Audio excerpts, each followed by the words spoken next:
All right, so this is how we create micro content for a podcast when there's more than one people.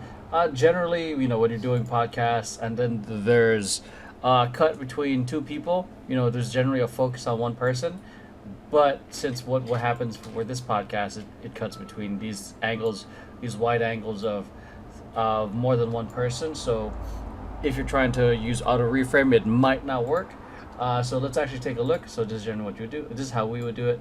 A lot of these clips are from our main podcast, and then we pull it from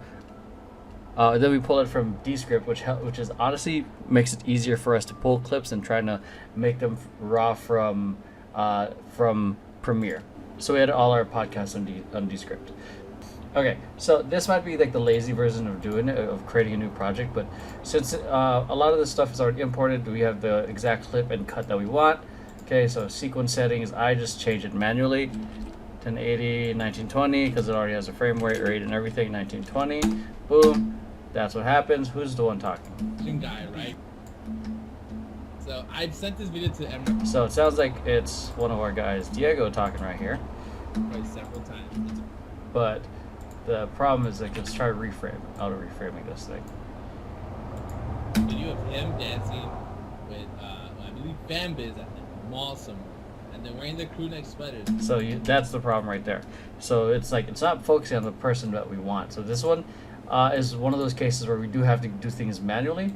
So what we generally do, focus on move the prime person who's talking, and right before we cut, essentially adjust it as needed, and preferably whoever has the best reactions.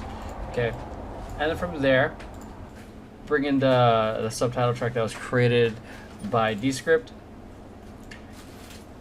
and corrected by the editors, because sometimes the AI doesn't exactly translate it the best. And then from here, these are usually the usual settings I use, but so we use our branded font. Let's go bring it center, bring it down to like 300, bring it close to center. I'm gonna make this fit. Okay, and maybe 100.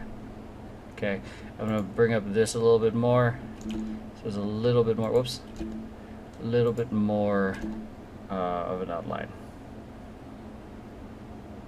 And along with the text, so once the text is set up in the way that you want, so you see me highlighting all that, and it's you have the proper typeface, the location that you want, the settings for the shadows or anything else you want to do, for the style. To make things a lot easier, you can generally use that and create a style. Create style, as you can see, and just give it a name. You can see that I already have a temper tantrum vertical subs. That's for the client that we're working with here. So we have one right here. Let's just do this real quick, just for example's sake. Boom, boom, use the style, and everything is already set the way I would like. Saves time. Cool, and yeah, that's pretty much it. So I'm gonna make these adjustments on this edit. The subtitles are pretty much done, and let me just do a quick cut of adjusting all this, and so you guys can see the final product. All right, so here's the edit. So I sent this video to Emeroy several times. It's a video of him dancing with, I believe, Fanbiz at the mall somewhere, and they're wearing their. So we got the subtitles. And everyone there Everything's is like good to go. 1 like minute. Guy, right? Formatted for all the. Only guy there with a full beard. Formatted for shorts. Formatted for TikTok. But that's it. 5 minutes to show you how we do the micro content for podcasts. Hope you find this useful. Do all the things, like, subscribe, and whatnot.